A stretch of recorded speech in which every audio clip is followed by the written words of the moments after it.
nostalgie. Mesdames, Mesdemoiselles, Messieurs, bonjour, très bon réveil à vous tous, excellente matinée. Je suis très heureuse de vous accompagner tout au long de cette matinée. Donc bonjour d'Algérie aujourd'hui. Nous aurons le plaisir d'être accompagnés par notre ami Hamid Belkacem dans la rubrique environnement. Aujourd'hui, il sera donc en présence du chercheur en génie nucléaire Ammar Mansouri. Il sera là pour nous parler donc des essais nucléaires. On reviendra sur cette triste date anniversaire et surtout parler des retombées sur l'environnement, pas que sur la santé, mais aussi sur l'environnement. On parlera avec eux sur le plateau. Aïda Mchri, comme chaque mercredi matin, elle est là pour nous parler donc d'une thématique, d'une pathologie surtout. Et aujourd'hui, plutôt parler donc de comment élever des jumeaux quand vous avez donc des jumeaux, des triplés. Comment savoir donc accompagner les parents surtout dans leur éducation et c'est pas chose facile. On en saura plus tout à l'heure avec elle sur le plateau, avec donc Aïda. Nassiba Jaïdir dans la rubrique Mosaïque. Aujourd'hui, elle fera un gros plan sur l'artiste peintre El Bahi. Elle sera sur notre plateau et elle aura bien entendu le reportage au niveau donc de la galerie Ifrou Design. Et puis on reviendra sur une actualité donc qui a marqué cette semaine la culture. Et bien bonne nouvelle pour tous ceux qui veulent donc développer leur start-up. En tout cas une belle découverte avec le lancement du concours Thaqafa Up.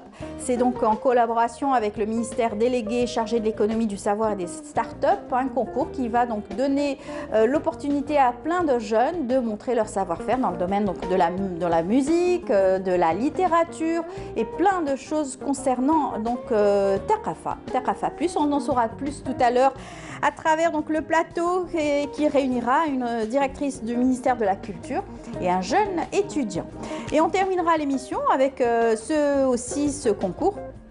Enfin, c'est un événement, un événement sportif plutôt, c'est le beach tennis. Ça va se dérouler le 19 février à Ain Taïa. On aura donc les organisateurs sur notre plateau et des entraîneurs pour nous en parler en détail. Voilà, ça sera ponctué de reportages et bien entendu, on va commencer tout de suite avec les nouvelles du ciel et Amel Haribi.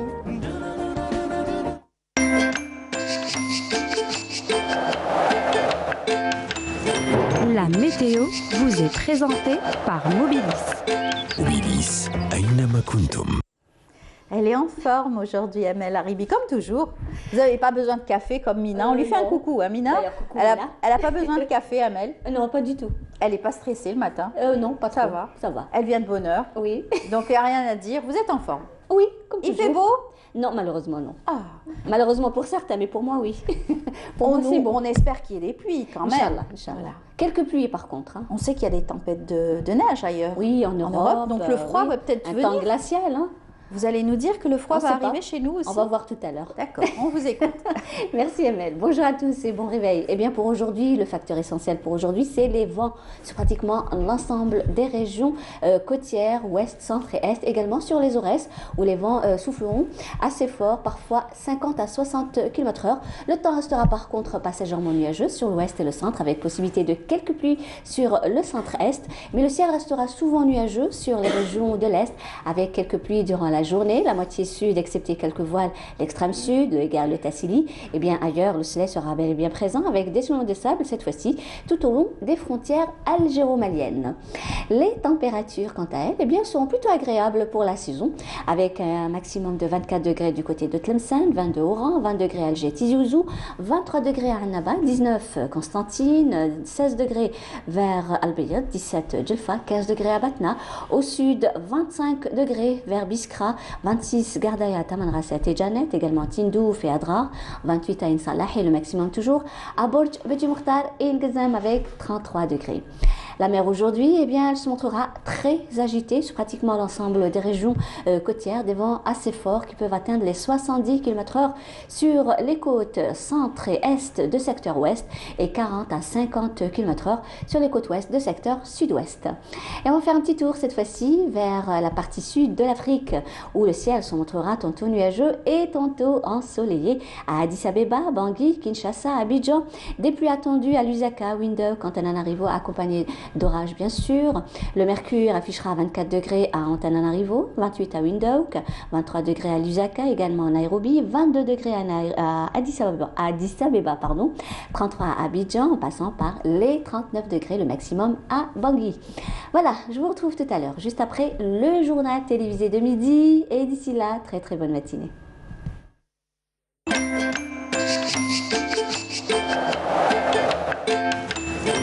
La météo vous est présentée par Mobilis. Mobilis أينما كنتم. Voilà, merci beaucoup Amel. On va vous laisser repartir avec une chanson. C'est vrai que c'est pas Méziane Amish. Hein. Ouais, Vous savez qu'elle aimait Méziane Amish. Hein, Hanan, la prochaine fois, on lui préparera Méziane Amish. C'est son artiste préféré pour Amel. Allez, on va vous laisser repartir avec aussi un artiste qu'on aime beaucoup. C'est donc Mehdi des Triana d'Alger qui chante Mi amor. Voilà, bravo. Allez, mi amor. Et on vous dit bonne journée. Merci Amel, bonne journée.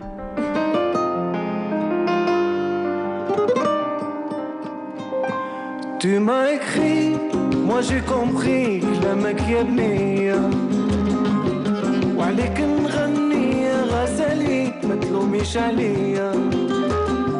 Je suis sincère, mon cœur t'appelle يا نور عينيا. خليتي الدمعة تجري على خديا حيرتي بالي يا غزالي حيرتي بالي قلبي مجروح حيرتي بالي يا غزالي حيرتي بالي قلبي مجروح. Mi amor, mírame como te quiero, mírame como te quiero, mírame como te adoro. Mi amor, mírame como te quiero, mírame como te adoro, mírame como te quiero.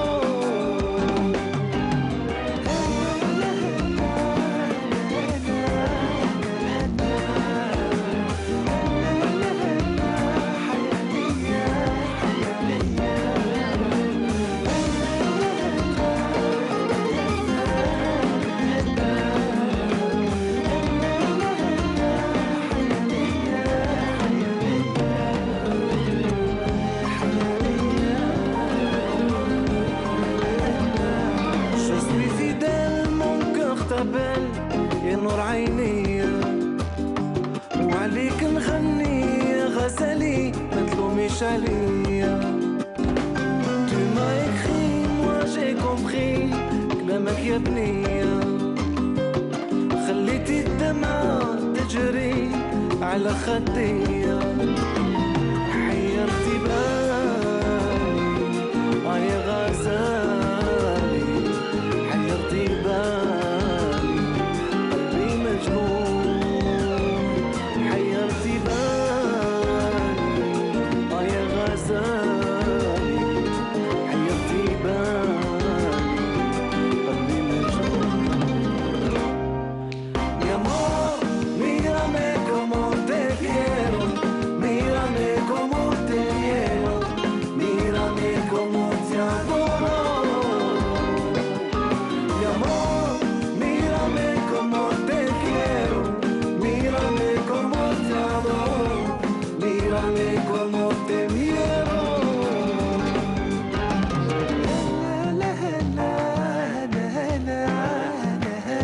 Mi corazón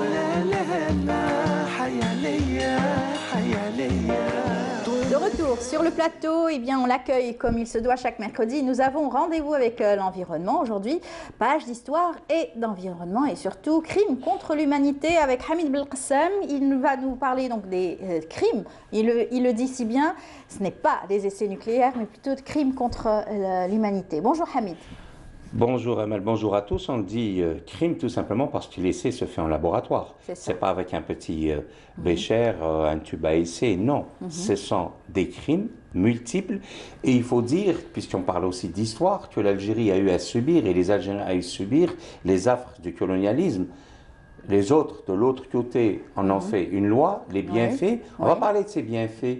Toute une série de génocides, de crimes. Il y a le napalm, il y a le nucléaire, Ouais. il y a le chimique, il y a le bactériologique, il y a les fours à chaud, il y a énormément de choses. Aujourd'hui, on va peut-être se limiter, parce que nous avons le plaisir de recevoir le docteur Un Ammar expert, un chercheur. Mansouri, chercheur, expert en génie nucléaire. Bonjour. Bonjour et bienvenue Alors, parmi nous. Merci pour l'invitation. Ah, excellent. Et ces crimes, c'est un crime multiple pour vous, docteur Mansouri?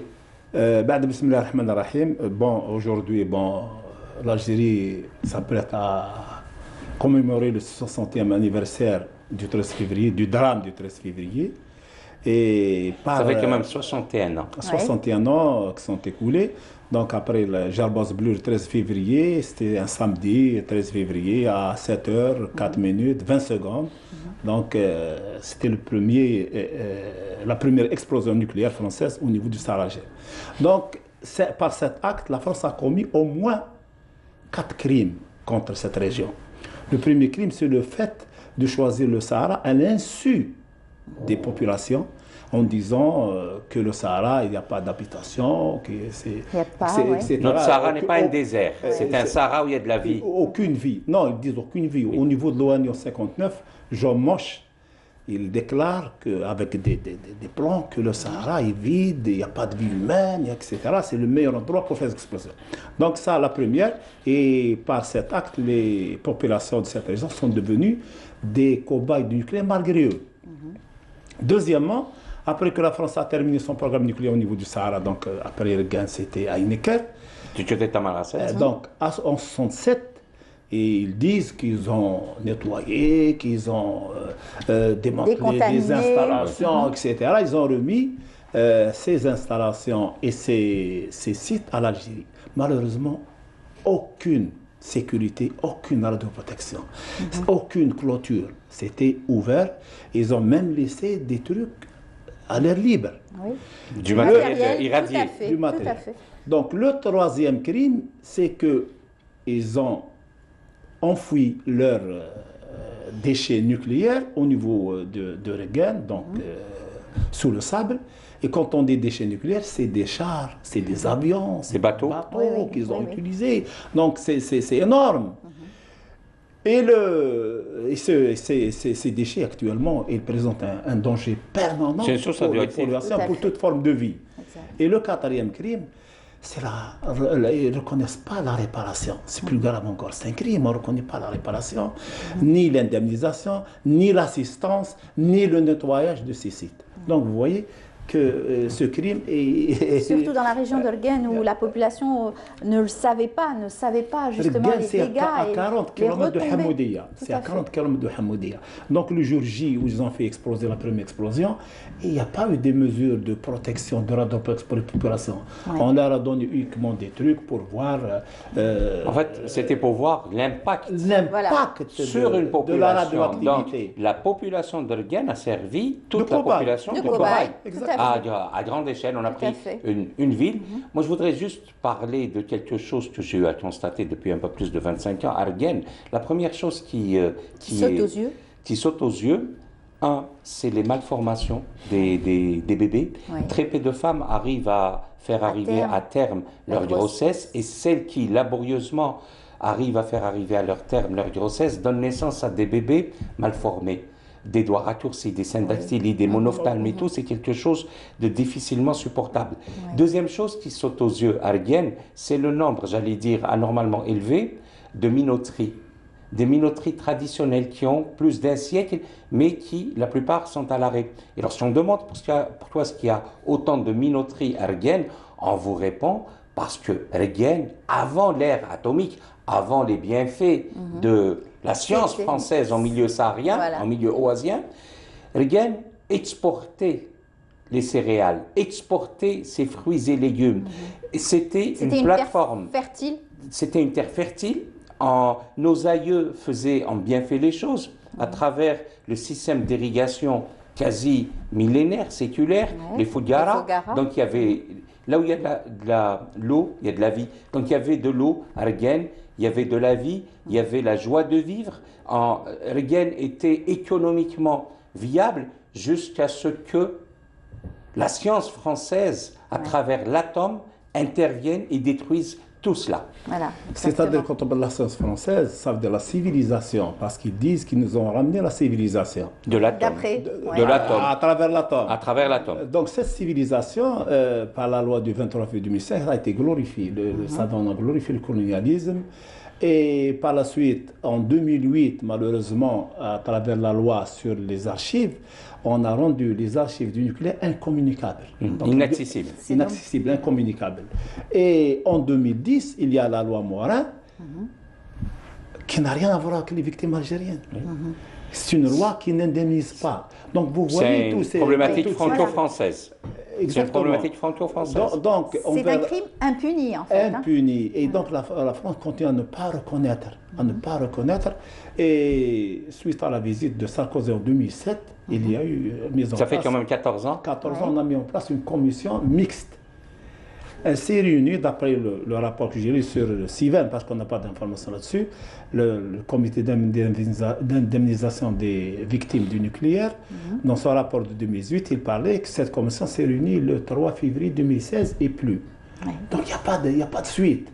Donc la politique de la France, elle est basée sur trois principes fondamentaux envers l'Algérie, je dis.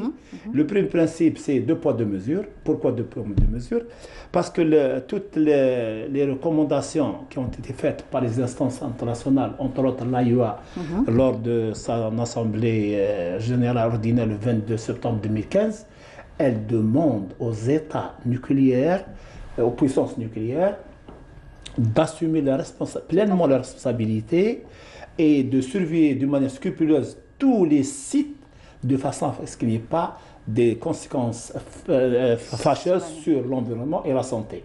Donc la France a appliqué pour la Polynésie. Oui, mais pas pour l'Algérie. Donc elle a nettoyé, elle a donné les dossiers des victimes. Elle a indemnisé.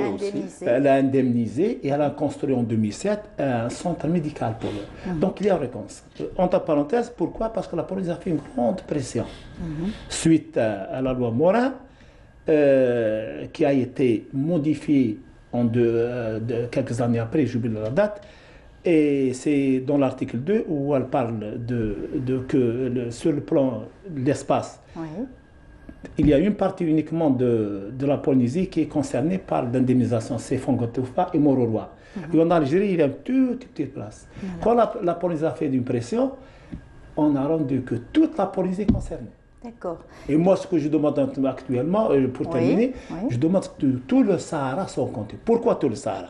Parce que selon la loi américaine, je dis bien américaine, toute personne qui se trouve à 700 km du point zéro, c'est-à-dire de Hamoudia, là où on a fait, à 700 km, est concernée par les retombées radioactives. Sans oublier que nous avons aussi un peuple nomade dans le sud. Nomade, c'est un peuple qui doit se déplacer. Nomade, qui parle. Deuxièmement, j'ai dit le deuxième principe, c'est la perte de temps.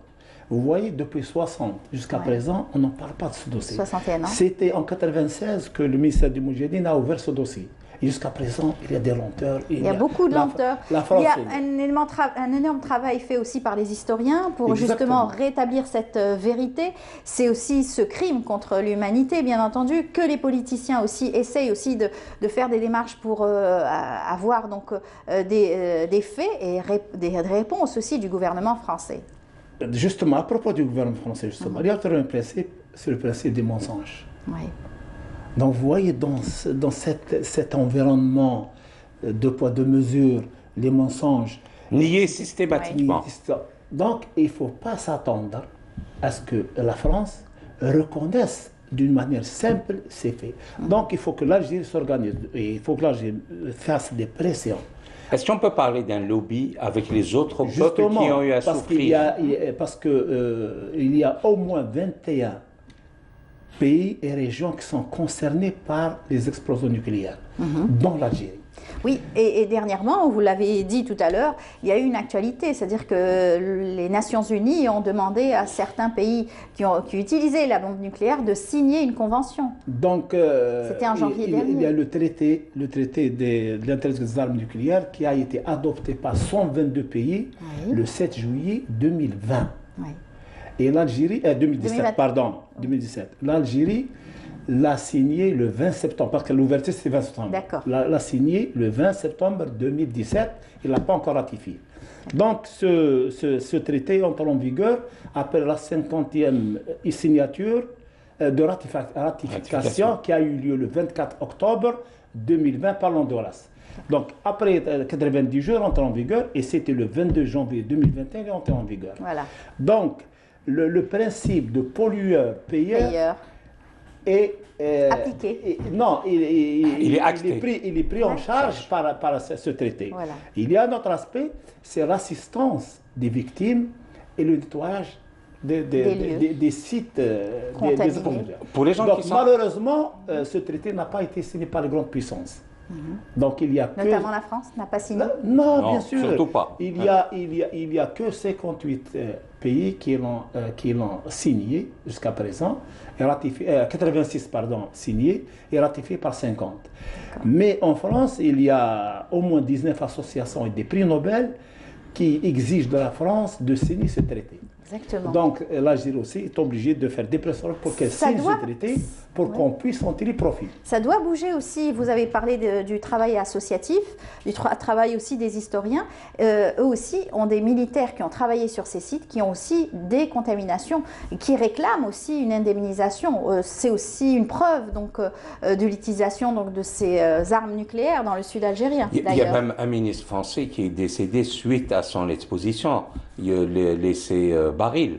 L'accident baril du côté de Hineker, où en fait la montagne de Tinafla du côté de Hineker est fragilisée par le nombre répété, plus de 13 explosions dans une galerie. Elle est fragilisée, elle a besoin d'une expertise et on peut donner la durée de vie de l'atome, du plutonium qui a été utilisé, docteur. C'est plus de 200 siècles. Justement, c'est l'accident. Parce que quand on parle, il faut parler des explosions, des essais, des expérimentations et des accidents nucléaires qui ont eu lieu en Algérie. C'est l'accident un accident, un des plus graves accidents sur le plan mondial, il a eu lieu à Hineker. C'était le 1er mai 62. Ce que j'appelle, moi, Tchernobyl 1. Oui. Tchernobyl 1. Pourquoi il n'y a pas eu de médiatisation? Parce qu'à l'époque, on était colonisé, on ne parlait pas. Mais la réalité, c'est Tchernobyl. Donc, lors de cette explosion... Qu'est-ce qui s'est passé? On n'aura pas le temps d'évoquer tout ça. Oui. Il y a eu la présence de deux ministres, Pierre Mesmer, ministre de la Défense ou des Armées, et Palawski, ministre de la Recherche. Donc, lors de cette explosion, il y a eu la lave qui est sortie, c'est à 400 mètres. Il y a un épanchement de la montagne. Il y a un nuage nucléaire comme celui de Tchernobyl et qui est passé sur certains villages en Turtmertout, qu'il y a beaucoup de victimes. Il y a même des témoignages, il y a des gens qui sont morts sur place le même jour, leur bétail, etc. Mais comme on était colonisé, donc il n'y a pas eu d'information. Ce nuage est arrivé à la frontière entre l'Algérie et la Libye, où il a été suivi par des avions français, évidemment. Ils se sont trouvés Netanyahou avec des avions américains qui attendaient ce nuage. Donc, une partie des archives du nucléaire algérien se trouve aux États-Unis aussi. Donc, il y avait des installations qui étaient faites au niveau de la Libye pour suivre les explosions nucléaires françaises. Pourquoi? Parce qu'en 1958, il y a eu un moratoire signé par les puissances nucléaires, entre autres les États-Unis, l'Angleterre et l'URSS, qui interdisent les explosions nucléaires aériennes. Vu qu'elles sont plus polluantes. C'est pour cette raison les Américains ils ont mis des installations au niveau de la Libye pour suivre de près ce qui se passe en Algérie. Voilà, c'est un travail énorme aussi qui est considérable à faire par différents partis pour rétablir justement cette vérité, cette triste vérité. Qui continue parce qu'il faut rappeler la vie de l'atome, c'est plus de 200 siècles. Exactement. On est à peine à 61 ans. Voilà. Depuis Gerboise Bleu. On parle beaucoup donc de Tchernobyl, de Hiroshima, mais peu de Reagan. Si on parle de la durée de vie, le plutonium, il y a des bombes atomiques au plutonium, il y a des bombes atomiques au l'uranium. Et l'uranium, après la fission, se transforme en plutonium. Donc c'est l'élément le plus dangereux sur le plan chimique nocif, sur le plan nucléaire le plus dangereux, et qui a une durée de vie de 2400 années. Waouh, c'est énorme. Donc c'est pour l'éternité. Voilà, c'est pour l'éternité, pour les générations futures. Donc il menace. Et le plus grave, c'est qu'au niveau de cette montagne, ce plutonium existe encore. Il est là. Et la France, dans le cadre de l'opération Pollen, elle a utilisé le plutonium à l'air libre dans un endroit qui s'appelle Ten Atarana, 30 km à l'ouest de Tenafella. La pollinisée. Donc toute cette région est polluée. Elle a utilisé le plutonium aussi au niveau de Regain dans le cadre des essais, on appelle ça des essais complémentaires des puits. Donc ils ont utilisé du plutonium. Oui. Donc tout le Sahara actuellement est pollué. C'est terrible. Et c'est malheureux. En tout cas, merci d'avoir témoigné et merci d'être venu en tant que chercheur spécialiste du nucléaire, d'être venu nous parler donc de dégâts collatéraux, bien sûr, qui existent dans notre sud et pouvoir rappeler et dire la vérité. Merci beaucoup. Une dernière chose. Oui, rapidement. Le 13 février 60, l'explosion gerboise bleue Hamoudia du côté d'Ergen, c'était 4 fois la puissance de la bombe d'Hiroshima. Et j'ajoute ici, toutes les puissances nucléaires qui ont démarré, soit les États-Unis le 16 juillet 1945, ou bien l'URSS en 1941, ou bien l'Angleterre en 1953, ils démarrent avec 20 kilotonnes, 15 kilotonnes. La France a démarré avec 70 kilotonnes parce que c'était un territoire qui lui appartient. C'est vraiment un crime, encore une fois. Voilà, c'est un témoignage très important pour tous ceux qui nous regardent aujourd'hui. Nous allons donc célébrer cette triste date le 13 donc, février. Merci messieurs d'avoir évoqué ce témoignage et surtout cette triste date. Merci à vous et à très bientôt. Merci Hamid, à la semaine prochaine. Voilà, on continue notre programme, on vient tout juste de commencer. Je vous invite à suivre donc ces paysages d'Algérie. On se retrouve juste après.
Retour sur le plateau, nous allons parler donc tout de suite psychologie avec Aïda Mechri, comme chaque mercredi. Elle est là pour nous donc parler d'une thématique. Aujourd'hui, c'est pas une pathologie, mais plutôt, c'est en tout cas un fait. Donc les parents qui sont les heureux parents, qui ont donc des jumeaux, des triplés, c'est joli, mais c'est très difficile à prendre en charge. Bonjour Aïda. Bonjour Anna. Comment ça va? Super bien, alhamdoulilah. C'est joli quand on voit les jumeaux chez les autres. Oui, c'est quand fascinant. ils ont grandi, quand ils sont beaux, quand ils sont en pleine forme, etc. Mais et puis c'est très pénible pour les parents aussi. Écoutez, ça nous a toujours fascinés. Oui. Hein, on cherche toujours intrigués, fascinés voilà. aussi. Et on demande rapidement, c'est des vrais jumeaux ou pas? On essaie tout de suite de comprendre quelle est la nature de la ressemblance. Hein. On essaie tout de suite. Quelquefois, c'est des faux jumeaux, mais le travail est tout aussi intense. Hein. Pour les parents qui sont fascinés par ça, ils font tout pour les habiller de la même manière, leur offrir les mêmes jouets, leur cadre, ils essayent d'avoir les mêmes cartables, les mêmes cahiers. Voilà, on essaye toujours d'offrir à ces enfants quelque chose qui peut les regrouper, les jumeler de plus en plus. Et on n'essaye pas de les différencier. Ben, écoutez, on leur donne un prénom différent, c'est deux êtres différents, mais on les habille pareil et on a du mal à les reconnaître. Oui, mais vous savez, ça, ils sont différents, qu'on le veuille ou pas. Bien sûr. C'est pas une seule personne. Heureusement. Voilà. Ils sont différents, chacun a son style, chacun a sa propre personnalité, mais ce qu'il y a, c'est qu'ils se ressemblent dans les traits de caractère. Ils se connaissent un peu mieux, ils connaissent un tout petit peu leur propre dynamique, ils savent comment échanger. Souvent, vous savez, les petites querelles ou les petits conflits comme ça, là où ils peuvent vraiment vivre des situations difficiles, il nous semble que voilà, ils sont très violents, surtout par rapport à 3 ans, 5 ans, il y a quelque chose comme ça dans le conflit ou la rivalité fraternelle, il y a toujours quelque chose comme ça qui fait que ça bouillonne et puis ça tire. C'est assez rare de voir qu'il y a dans une fratrie de jumeaux ces tensions. En général, on sent qu'ils sont toujours fusionnels. C'est très rare quand on entend parler d'une fracture qui existe entre jumeaux. Méfiez-vous. Moi, en général, j'ai rencontré que des gens qui s'entendaient très bien. Dans l'apparence et dans le lien, oui. ce qu'ils peuvent vous offrir.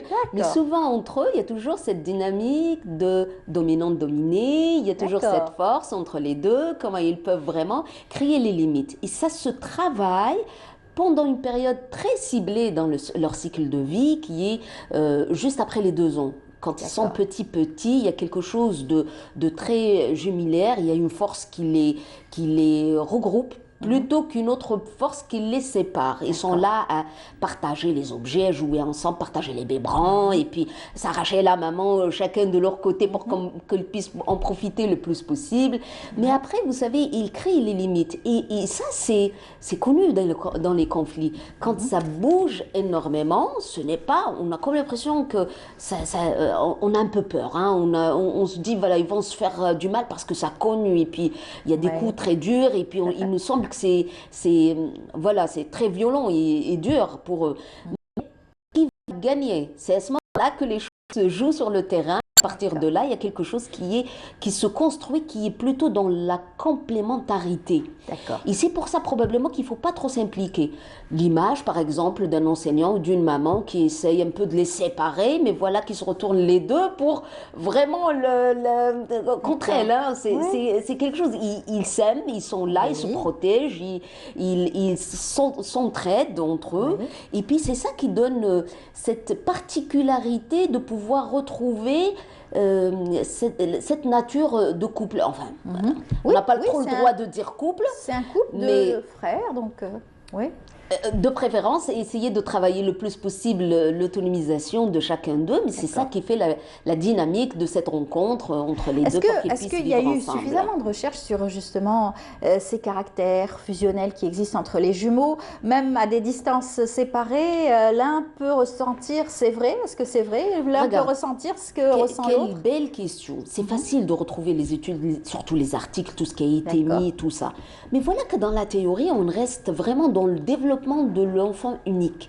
Il me semble que de plus en plus, il y a beaucoup de chercheurs qui s'intéressent par rapport à ce volet qui est extrêmement important et intéressant parce que la vraie question majeure, clé, quand est-ce qu'on peut les séparer? Est-ce qu'on peut les séparer? Comment vraiment vivre? Parce que vous savez, ce n'est pas toujours une bonne chose de vivre la vie à deux, comme ça, de se partager le destin, de se projeter comme ça dans l'avenir de la même manière, faire le même métier. Il y a quelque chose qui étouffe l'un par rapport à l'autre. Mais voilà, ça reste toujours un point d'interrogation. Ça ne veut pas dire qu'ils ne réussissent pas. Ça ne veut pas dire, bien sûr, qu'ils n'ont pas... Bien au contraire, ils ont la force de pouvoir se lire, ils ont toujours la force de retrouver l'étayage, l'accompagnement chez l'autre, et puis ils ont la force aussi de créer un monde très complémentaire.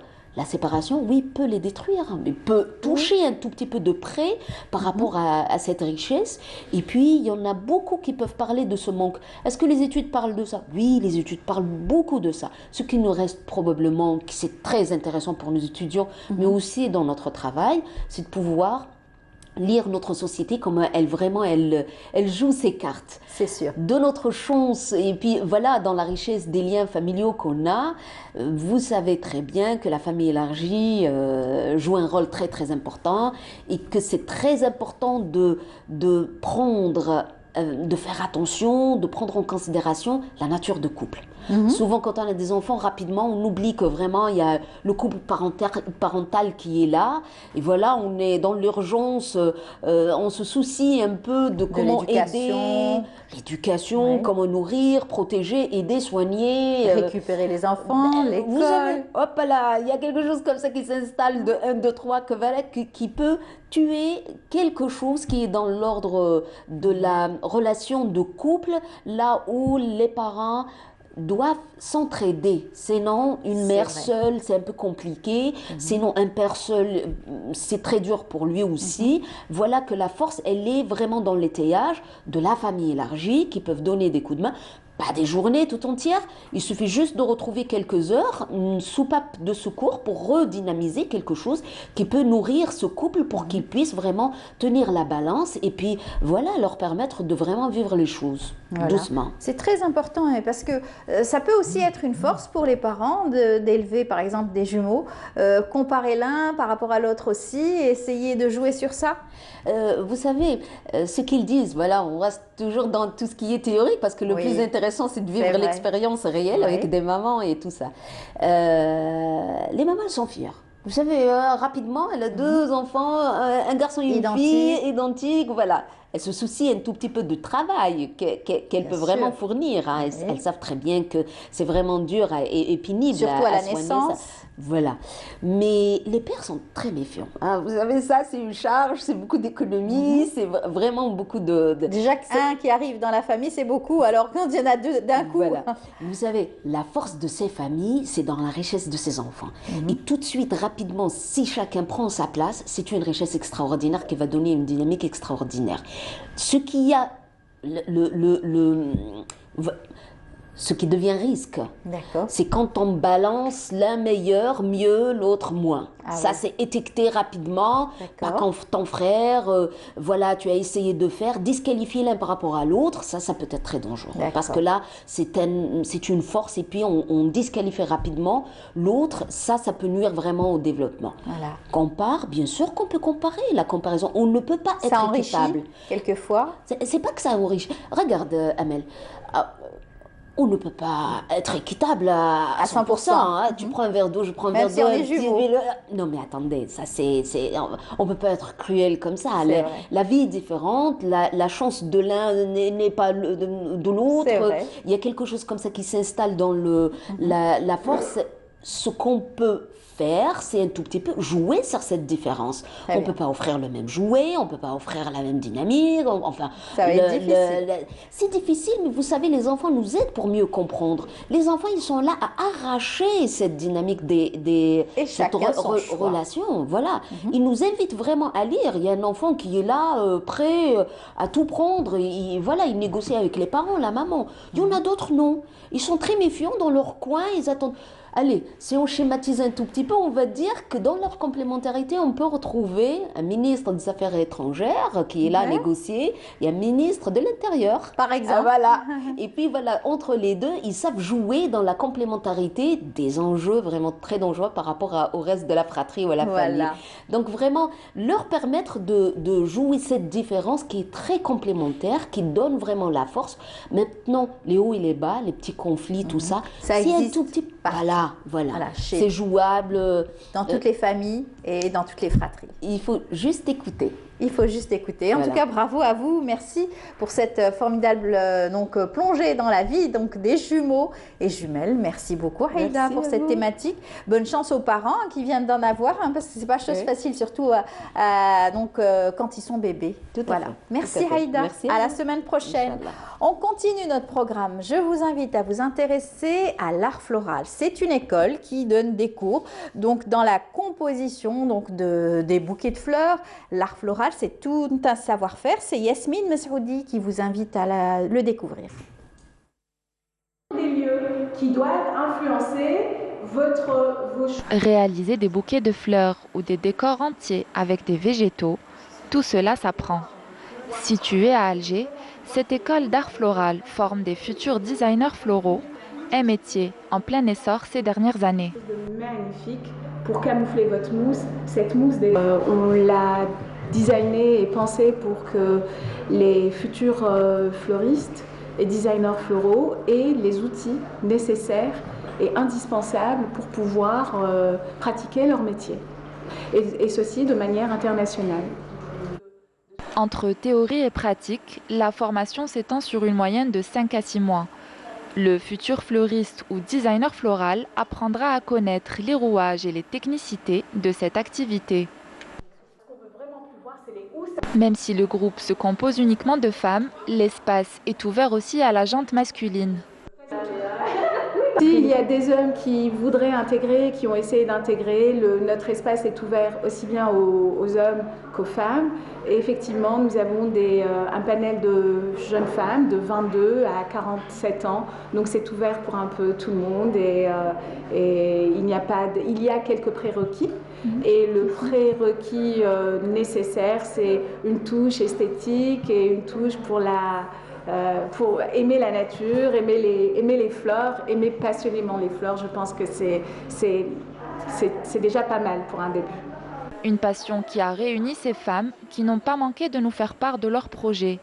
On parle même de reconversion professionnelle pour certaines. Je suis journaliste de formation et je suis là pour aussi faire une autre formation qui va m'ouvrir d'autres portes aussi le futur. Alors moi personnellement, vu que je fais partie déjà de ce monde artistique depuis très longtemps, là je voudrais encore plus me lancer dans l'organisation des événements. Bien sûr, ajouter une touche florale, c'est toujours très très beau. A beaucoup d'objectifs. Beaucoup, vraiment beaucoup, qui sont par exemple l'ouverture d'un petit café, un concept store, une boutique de fleurs. Avec les fleurs, il y a tellement un monde que c'est en train de se trotter dans ma tête. Parce que la plupart de ma vie chez moi, c'est pour ça que je me suis à faire les courses avec Saïda parce que elle est magnifique. Elle est magnifique, elle a un esprit libre. Elle aime beaucoup les plantes, les fleurs, j'adore cette façon de travailler. À l'issue de cette formation, les apprenants décrocheront un diplôme qui leur permettra, s'ils le désirent, de faire de leur passion un métier. De retour sur le plateau, on va rester dans ce savoir-faire main avec donc gros plan sur la rubrique mosaïque avec Nassiba Djaidir qui va nous faire découvrir le savoir-faire aussi de nos artistes peintres. Bonjour Nassiba. Bonjour Emel, bonjour à vous tous, ça va très bien. Très bien. Merci. Vous avez jamais essayé de faire de l'art floral? Dans ce reportage qu'on vient de voir, c'est donc initier les personnes à faire... J'ai eu à réaliser des reportages dans ce sens, mais moi-même, bon, je ne suis pas très manuelle. Hein. Et pourtant, on aime tous les roses, on aime tous les fleurs. Absolument, mais j'ai eu quand même à réaliser des reportages sur la composition florale. C'est quand même... C'est beau à voir, et puis c'est très déco dans un salon. Bien sûr. Mais vous préférez la peinture, donc le savoir-faire, aller rencontrer ces artistes plutôt. Ma rubrique est spécialisée dans ce sens, donc voilà, alors cette semaine je me suis déplacée à la galerie Ifro Design qui se trouve au niveau du boulevard Karim Belkacem, ex-Télémni.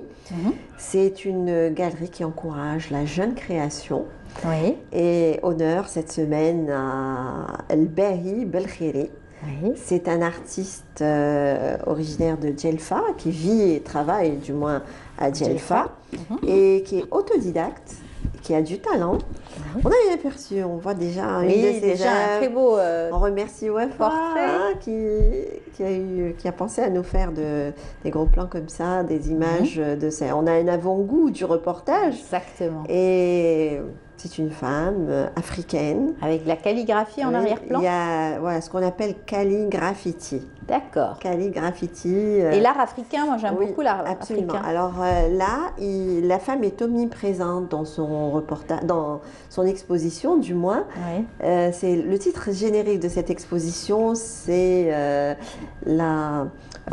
l'Afrique au cœur de l'exposition de El Bahi. Voilà. Très bien. Absolument. Il s'est spécialisé, c'est son thème de prédilection pour le moment. Mais c'est un jeune artiste, si vous le permettez, on va retracer son parcours avant de rentrer dans le vif du sujet.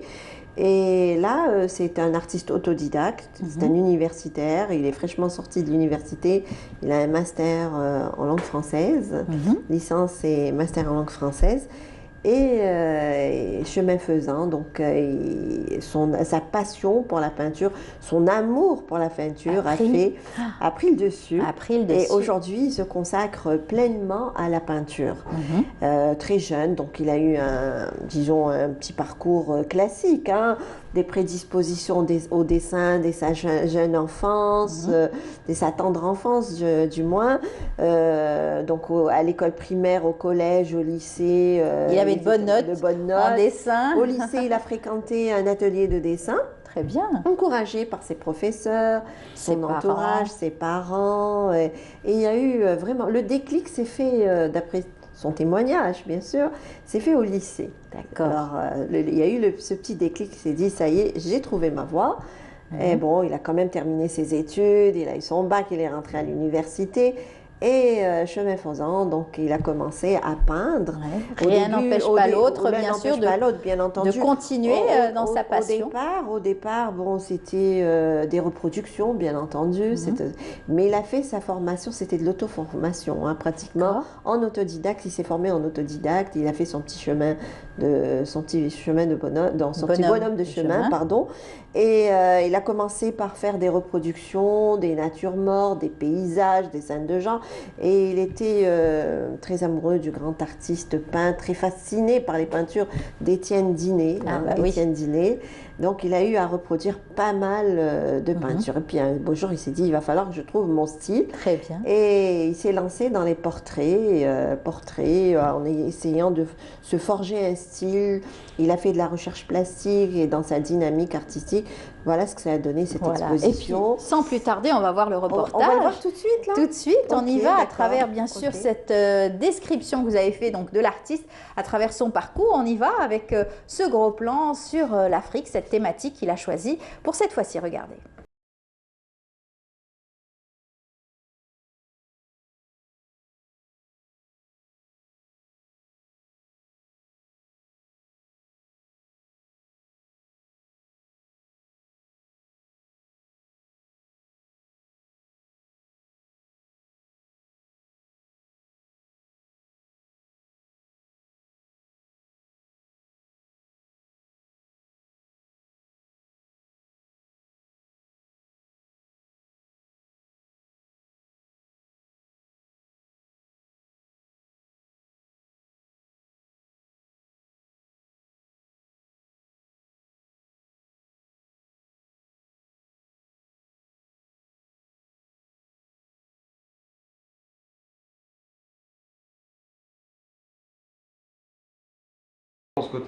Depuis ma tendre enfance, j'adorais dessiner, gribouiller sur des feuilles de papier. Chemin faisant, je me suis mis à la peinture. Autodidacte, je voulais m'inscrire à l'école supérieure des beaux-arts d'Alger.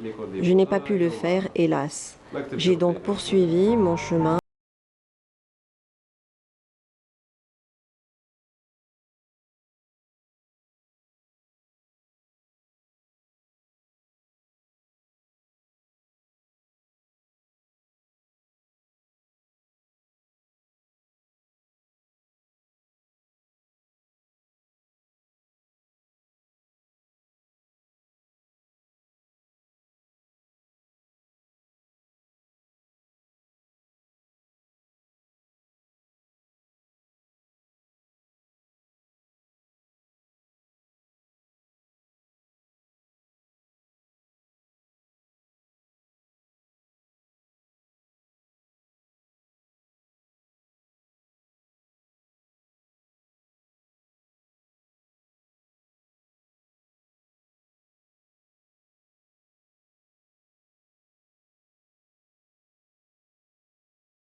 وخيرت الافريق. Pourquoi l'Afrique? Pourquoi l'Afrique? L'Afrique elle gère la spiritualité de l'Afrique, la richesse de l'Afrique, richesse culturelle, géographique, naturelle, le parcours historique de l'Afrique.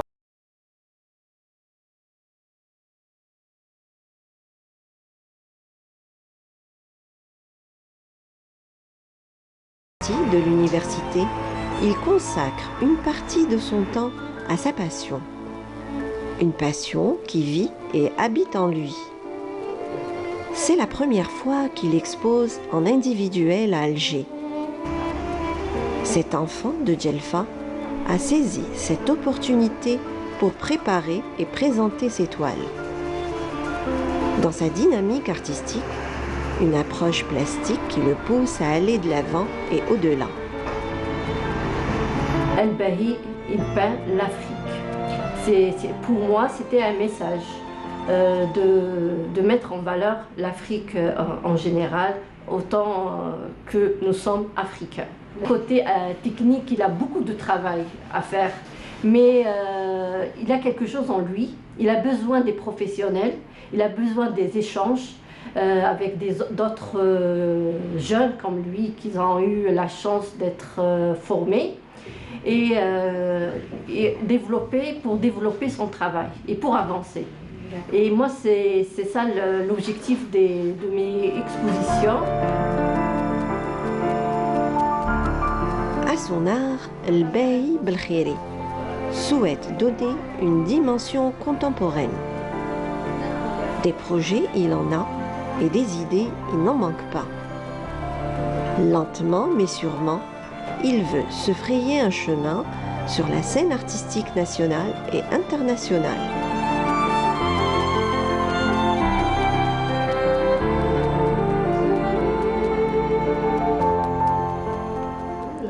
C'est très beau, donc un beau travail aussi qui fait la fierté de ce jeune artiste. Hein.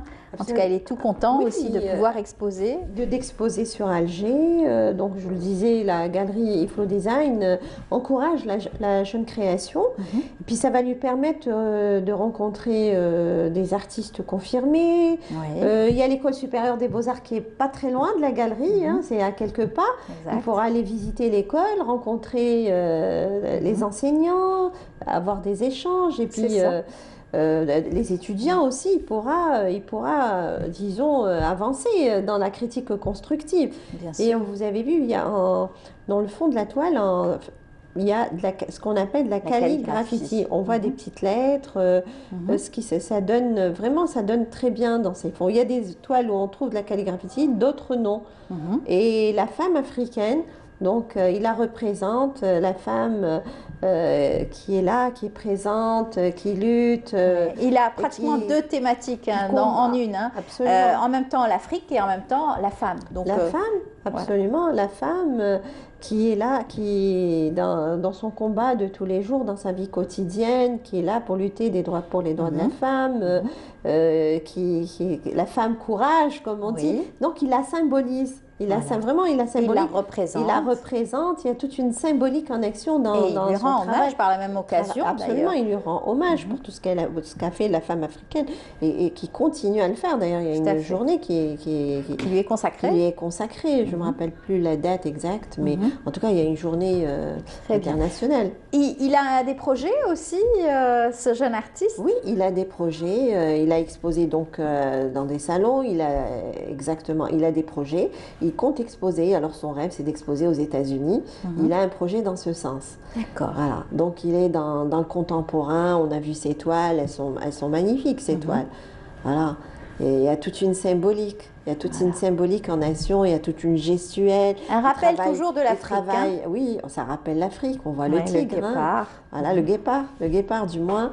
Et il y a toute une gestuelle et il travaille énormément ses fonds.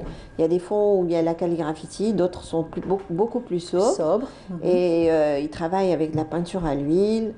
On l'a vu aussi en situation avec des pastels, vous m'avez dit. Alors oui, c'était des pastels. On l'a vu en situation. Donc son lieu d'exposition, il en a fait, je l'ai dit dans le reportage, son lieu de création. Voilà. C'est un petit peu son lieu de création. Il est très prolifique.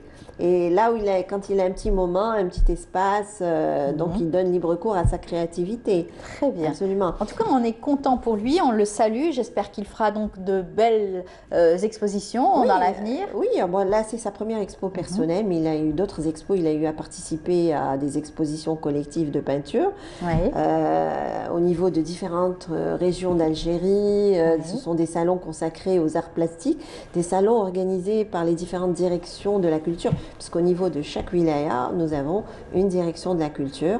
Bon, il y a eu la pandémie, donc les choses ont freiné. Il y avait un peu moins d'événements. Mais j'espère que ça va reprendre, Inch'Allah. Donc, il a eu à rencontrer aussi d'autres artistes. Et il y a eu ce regard critique, ce regard posé sur ces œuvres d'art. De ses aînés, bien sûr, qui vont bien le entendu, conseiller. Dans les salons, il y a toujours des jeunes talents il y a aussi les aînés qui exposent, des artistes confirmés. Et c'est toujours bon de participer à ces salons parce qu'il y a de l'échange, il y a des rencontres. C'est très bien. Vous avez donc des expositions aussi à nous annoncer pour d'autres rendez-vous? Ça s'annonce très riche pour la fin février, début mars. Alors, prochaine exposition, c'est celle de Nadia Chirac, qu'on salue si elle nous regarde ce matin. Prochaine expo, c'est son expo personnelle. Ça va se passer à la galerie Azouart Galerie, au centre commercial de Babzoua, à partir de ce 13 février. Donc, elle va exposer sa collection, Nadia Chirac, qui n'est plus à présenter. Elle qui avait sa propre galerie à Tizi Ouzou. Oui, qui l'a toujours. C'est la galerie Hans, et qui est très prolifique, cet artiste. Et le titre généré son exposition, je ne me rappelle plus l'intitulé en anglais, mais c'était « Il était une fois ». Donc, elle va exposer une bonne partie de sa collection. Le même jour, à Dar Abdel Taif, une exposition organisée par l'Agence algérienne pour le rayonnement culturel.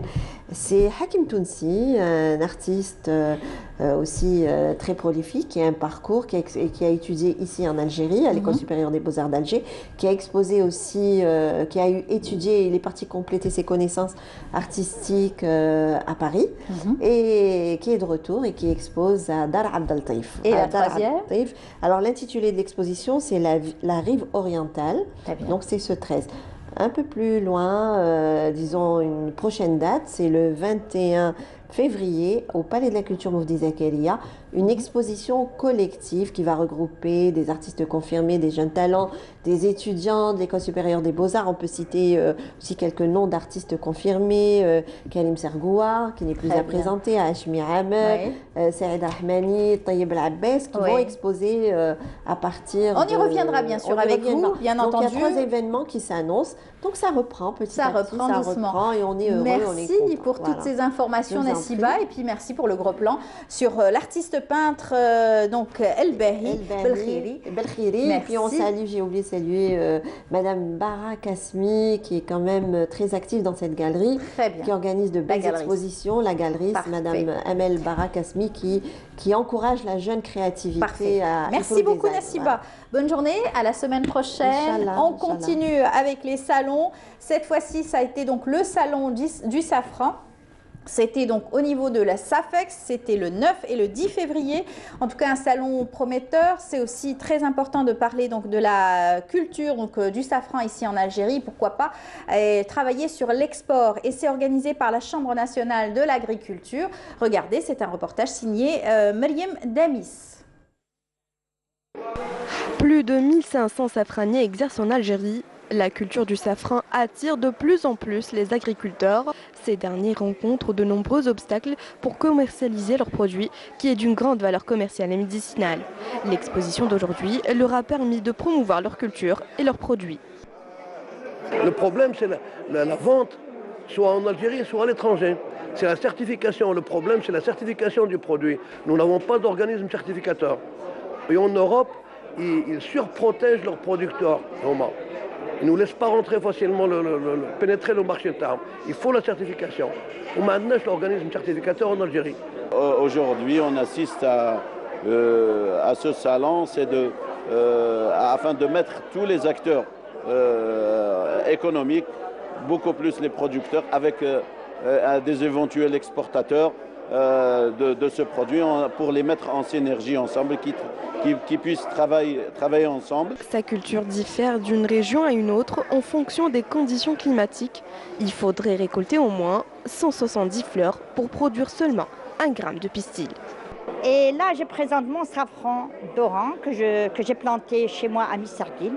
Je n'ai pas une très grande parcelle parce que je n'ai pas de terrain adéquat. C'est un safran qui est cultivé au littoral, qui pousse, c'est vrai, mais pas comme les hauteurs, parce que le safran demande et la chaleur en été et le froid en hiver. Dans toute l'Algérie, ça pousse le safran, mais pas partout. Et pour encourager cette filière, la Chambre nationale de l'agriculture prévoit l'installation d'une cellule dédiée à l'accompagnement des producteurs pour encourager et promouvoir le safran algérien.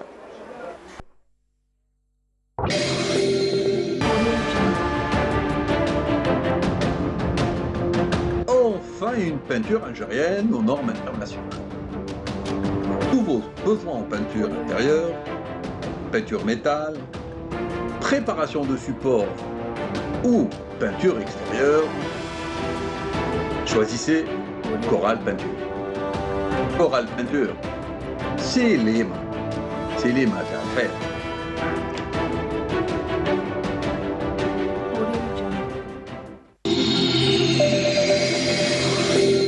Sur le plateau, on l'accueille comme il se doit. Notre invitée Nawel Dahmani, bonjour. Bonjour. Bienvenue parmi nous. Merci pour l'invitation. Vous êtes directrice au niveau du ministère de la Culture et vous êtes aussi responsable des études prospectives, de la documentation et de l'informatique au ministère de la Culture. Voilà, en tout cas, bienvenue parmi nous. Merci. Vous êtes là aussi pour nous parler d'une actualité qui va faire plaisir à bon nombre de jeunes qui s'intéressent à promouvoir leur start-up. Dans le domaine des arts, dans le domaine de la culture, beaucoup. Donc, ça a été initié par le ministère de la Culture et ministère donc délégué chargé de l'économie, du savoir et des startups. C'est un concours que vous avez lancé déjà il y a 2 jours seulement. Tout à fait, déjà 2 jours. Et je disais tout à l'heure, il y a déjà 50 inscrits sur la plateforme. Il y a déjà full. Oui, il y a déjà full. En même pas 48 heures. Hier soir, on a eu 50 inscrits déjà. Effectivement, c'est un challenge qui porte sur la culture et l'innovation et qui est dédié aux jeunes porteurs de projets, à des jeunes étudiants aussi qui pourraient avoir seulement une idée ou à des startups déjà confirmées qui sont déjà organisées. Voilà. Qui ont l'habitude de travailler sur, bien sûr, différentes thématiques. Alors, toutes les thématiques qui touchent à la culture en général. Sont touchées. La lecture, bien sûr, qui est donc la littérature. Et c'est une invitation à ces jeunes de trouver des solutions pour aider à promouvoir la lecture. Pour promouvoir la lecture, oui, auprès des jeunes, pour mettre en place aussi des plateformes éducatives, pour promouvoir dans le même sens la lecture auprès des jeunes, auprès aussi de toutes les personnes qui seraient intéressées, faire en fait promouvoir aussi le patrimoine culturel, trouver aussi des solutions de vente de vente et aussi d'animation pour la musique, mettre en place des plateformes ou des solutions d'interactivité avec les publics, sachant qu'on est passé par une période vraiment qui a été très dure pour nos artistes, qui a été dure pour les secteurs, et notamment les artistes qui ont vraiment souffert pendant cette période. Les créateurs de la culture, notamment toutes les institutions qui ont souffert de cela aujourd'hui. Tout à fait, qui sont à la base de la création, ce sont nos artistes, ce sont nos acteurs culturels. Et en fait, essayer, même le challenge est offert aussi aux artistes qui auraient des idées dans ce sens-là, après ce qu'on a vécu dernièrement. Il se peut que les artistes aussi aient réfléchi à des solutions numériques, en fait, pour promouvoir leur travail et aussi leur créativité. C'est ça. C'est très important de pouvoir aussi saluer tous ces efforts qui ont été aussi consentis par nos artistes. Il y a eu beaucoup d'artistes peintres qui ont exposé virtuellement. Il y a eu des artistes musiciens qui ont fait de belles collaborations via le net aussi. Tout à fait. Il y a eu un foisonnement d'idées, en fait, soit du public ou bien du privé, et qui a donné naissance à énormément de... Ça a commencé par des petits blogs, par des pages Facebook, par des collectifs. Des chansons. Tout à fait. Et ils se sont mis tous ensemble. Et aussi, il faut dire que la culture, je pense que aussi les gens ont compris que l'apaisement et l'apport de la culture aussi pour l'amélioration de la vie, du cadre de vie. C'est indispensable. Tout à fait, est indispensable. Ça, c'est d'une part. Et d'autre part, je voudrais aussi insister que le ministère de la Culture, dans sa stratégie de diversification, le ministère tente aussi à expliquer à ces jeunes-là que la culture aussi est une industrie et que la culture aussi peut être porteuse d'économie. Ça aussi, c'est un créneau sur lequel le ministère de la Culture vraiment fait énormément d'efforts, énormément de choses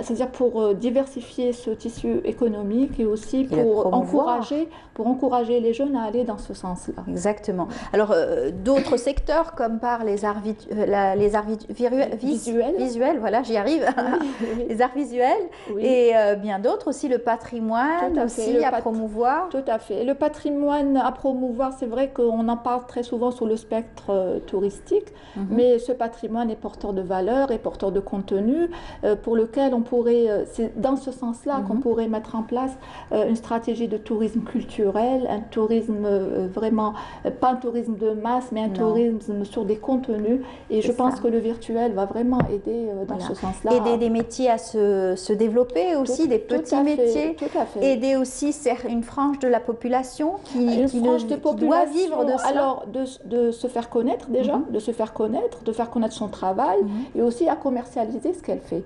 Tout ça. à fait. Cela permet tellement dans l'esprit du commerce équitable. Oui, oui, et de s'organiser dans ce sens-là, ça serait vraiment l'idéal.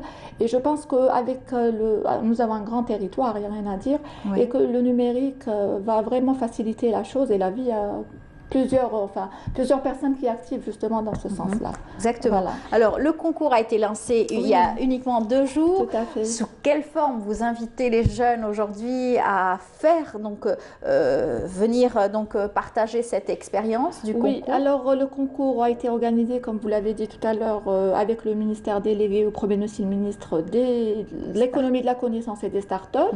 Nous avons associé aussi avec nous le club scientifique éthique de l'ESI qui nous assiste sur le plan aussi de la communication et même du développement de la plateforme avec une autre start-up qui l'a fait aussi gracieusement.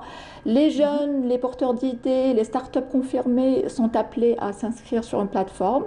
Voilà, aussi de donner toutes les informations sur leur projet et puis et aussi de préciser le domaine d'activité dans lequel ils activent. Très bien. Ça, c'est à partir du 7, c'est bon, tout est lancé. Il y a une page Facebook Thaqafa Up Challenge qui a été dédiée pour ce challenge. Et une fois inscrit, nous allons mettre en place un jury par discipline qui aura à travailler. Mais toute la sélection, tout ce travail-là se fera en visioconférence et en virtuel. Voilà, vu la pandémie et vu, voilà, et aussi ça a des coûts. Le territoire est grand, je le redis. Exactement. Puis la finale, Inch'Allah, elle aura lieu le 13 mars. Il y aura plusieurs sélections. Avant l'avant-dernière sélection, les 10 premiers par discipline auront une petite formation avec le ministère des Startups toujours pour comment présenter son projet. Et là aussi, on passera à une deuxième sélection vers 2 projets par discipline. Très bien. Je suis sûre qu'on sera épatés, tout comme vous l'êtes déjà, par certaines startups qui vous sont arrivées. Tout à fait, j'en suis sûre aussi. Bon, c'est vrai que le paysage des startups culturelles commence vraiment à s'organiser. On a beaucoup. Vous avez reçu dernièrement un des jeunes, Ayman Bennouna, sur le magazine Enfable avec Tamdrari, qui fait un travail très très bien et qui a dédié justement le dernier numéro à la culture et le numérique. Ils sont très prolifiques, on les avait reçus déjà l'année dernière à plusieurs reprises et c'est une équipe de jeunes aussi scientifiques, des architectes qui ont lancé cette plateforme numérique pour faire connaître justement un peu plus nos arts et surtout le patrimoine. Tout à fait, voilà. Bon, j'espère que tout le monde va adhérer, je suis sûre que les gens vont adhérer, les jeunes vont adhérer et que ça sera porteur de beaucoup de bonnes choses pour nous. Voilà. Très bien. Et bien sûr, la finale, on en recevra quelques-uns. C'est clair. Comme à chaque fois, c'est sûr. On fera un gros plan en avant-première pour toutes ces personnes-là. Avec grand plaisir. Pour les saluer aussi leur travail et puis justement montrer cette diversité dans la création. Tout à fait. Voilà. Un dernier mot peut-être? Je vous remercie encore pour l'invitation et j'appelle à partir de vos studios tous les jeunes à s'inscrire sur la plateforme Challenge Up, Thaqafa Challenge Up, Challenge. Voilà, et j'espère qu'on sera, merci, voilà. Très bien. J'espère qu'ils seront nombreux à adhérer à ce projet. Voilà, en tout cas, la plateforme existe sur le net au niveau donc du ministère de la Culture. Ça s'appelle Thaqafa Up Challenge. Voilà. On aura l'occasion d'y revenir bien sûr avec vous. Et on vous dit bonne chance. Merci beaucoup. Bon courage. Merci à vous. Merci pour Nawel l'invitation. Merci. Lahmani d'avoir été parmi nous. Vous êtes la directrice au niveau du ministère de la Culture, chargée des études prospectives, voilà, de l'informatique. Très bien. À très bientôt. Bonne chance et bon courage. Merci. Restez avec nous. Tout de suite, on verra donc le reportage de Sarah Derbel qui nous fait un gros plan sur le jeune Sami Léon Robinson, d'origine algérienne, champion du monde de karting. On y va, on regarde, on se retrouve juste après. The final turns, and I think he's done it. Leo Robinson wins the Mini X30 International Miami Games. Léo Robinson. Léo Robinson, ou plus précisément Sami Léo Robinson. Un champion du monde de karting aux origines algériennes qui a entamé sa carrière à l'âge de 3 ans.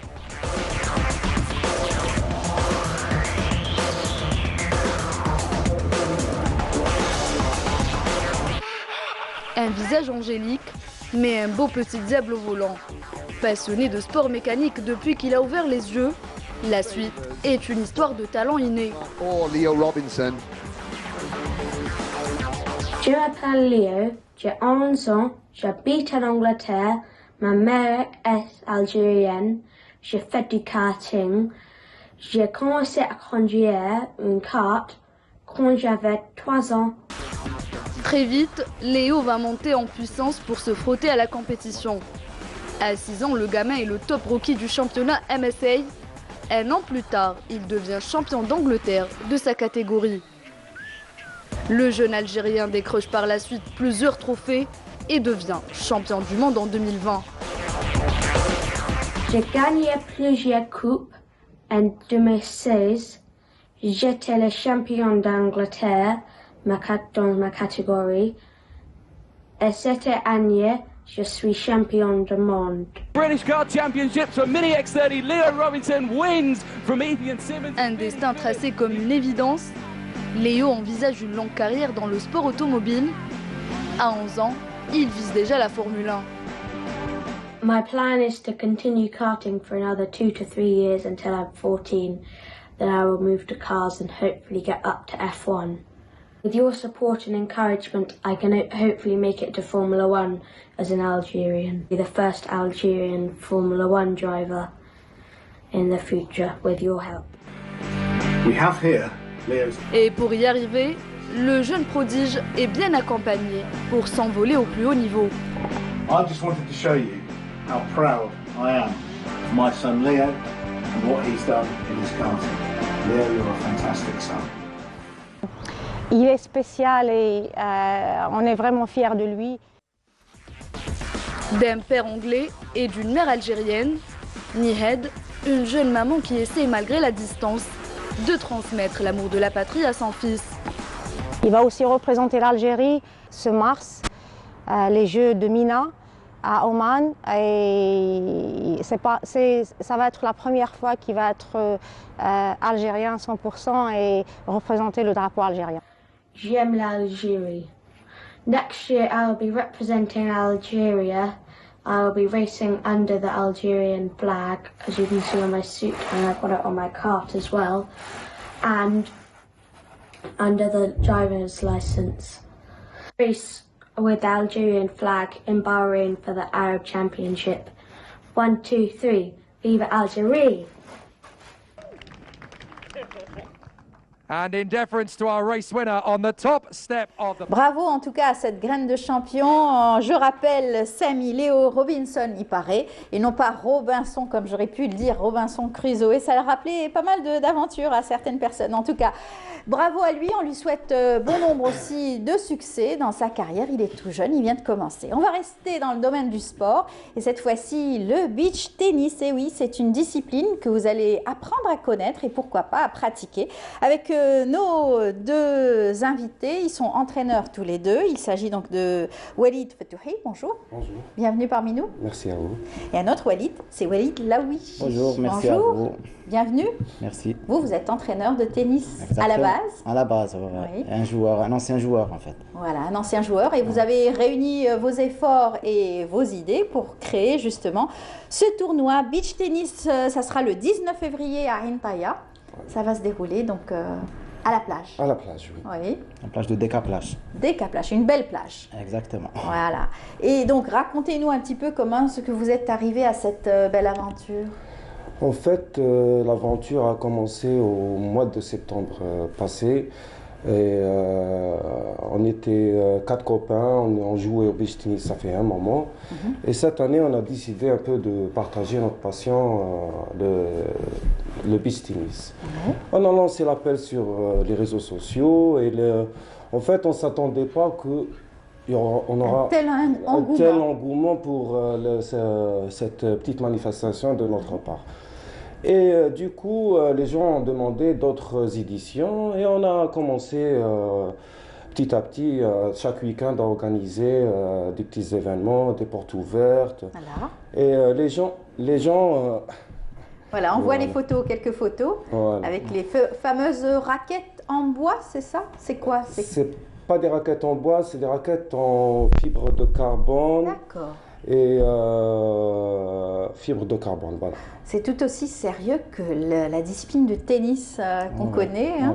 Ouais. Elle est plus facile que le tennis. D'accord. Pourquoi? Et amusante aussi. Parce qu'on a déjà le filet qui n'est pas le même. D'accord. Et voilà. Ouais, c'est plus, enfin, on va dire, c'est plus pas, amusant en fait. Voilà, c'est plus amusant. Ouais. C'est pas les fameuses règles qu'il y a dans le tennis. Non, c'est les mêmes règles. Pratiquement. C'est les mêmes règles pratiquement, ouais. Sauf que pour la tenue, c'est pas très exigé. Ouais, c'est pas très exigé. Avec des baskets. Il n'y a pas un règlement vraiment accru comme pour le tennis. Exactement. Classique qu'on connaît. Ça se joue sur le sable. Ouais. C'est vraiment la détente. On se sent en vacances quand on joue au tennis. Exactement. Beach. Ouais. Beach tennis. Alors, ça va se dérouler comment? Alors, il y a discipline filles, garçons. Comment ça va se passer? En fait, nous, on a on fait on a des mixtes, hommes, on mélange tout. On mélange on a la jante féminine, on a beaucoup de filles qui participent avec nous. Il est haut le filet quand même? Il est à hauteur de 1,70 m. En fait, les dimensions, c'est 16 mètres sur 8 mètres. D'accord. Donc, et le filet est à hauteur de 1,70 m. Le serveur, pour faire un peu... Le serveur, il sert n'importe où. D'accord. C'est pas comme au tennis, il a le carré de service. Et le comptage, c'est le même que le tennis, sauf qu'à 2 différences près, on n'a pas le deuxième service. Et à 40, c'est au meilleur, il n'y a pas d'avantage. Donc c'est un peu plus stressant que le tennis. Mais c'est un sport, franchement, c'est un sport très très spectaculaire et très énergique, c'est-à-dire c'est très bon pour les jeunes, pour pouvoir se défouler, pour pouvoir perdre de l'énergie. Oui, voilà, c'est ouvert à toute tranche d'âge. Franchement, on a des jeunes, des moins jeunes, des personnes un peu plus âgées. Et c'est ouvert à tout le monde. Tout le monde peut y jouer, sachant qu'une famille algérienne qui descend à la plage, minimum, ils ont une raquette de beach ball. Donc, il y a du potentiel. Et ce qui est bien, c'est qu'il n'y a pas d'estivant, donc l'espace est ouvert, libre, et il y a de l'espace. Il y a de l'espace. En fait, l'ingrédient principal pour le beach tennis, c'est le sable. Voilà. C'est à partir du moment qu'on a du sable, on peut y jouer facilement. C'est avec des véritables balles de tennis aussi. C'est des balles molles, légères, des petits en fait. Très bien, d'accord. Et bien entendu... Facile à manipuler. Facile à manipuler, à rattraper surtout, avec sa raquette. Et bon, bien sûr, ça court aussi. Ça court beaucoup sur le sable. Beaucoup d'énergie, beaucoup de conditions aussi. Très bien. Alors déjà, vous avez beaucoup d'inscrits pour cette journée du 19 ? Pour la journée du 19, oui. En fait, ce week-end, avant le 19, on a des portes ouvertes au complexe un complexe. Ça va vous revenir. Matares, complexe Matares, ce week-end. Et on invite les gens à venir. Ce sera ce vendredi. Le programme, c'est de 10h à midi. C'est une initiation pour les enfants et tout, avec des ateliers amusants. Et de 13h, de midi à 14h, c'est pour les adultes. Et après, on fait un petit mélange, on fait un petit tournoi juste pour le fun, pour s'amuser un peu. Il faudra bien entendu bien suivre la météo, que bien sûr le beau temps soit au rendez-vous. Normalement, Inch'Allah, il faut en faire beau. D'accord. Normalement. De toute façon, à chaque événement, on guette la météo.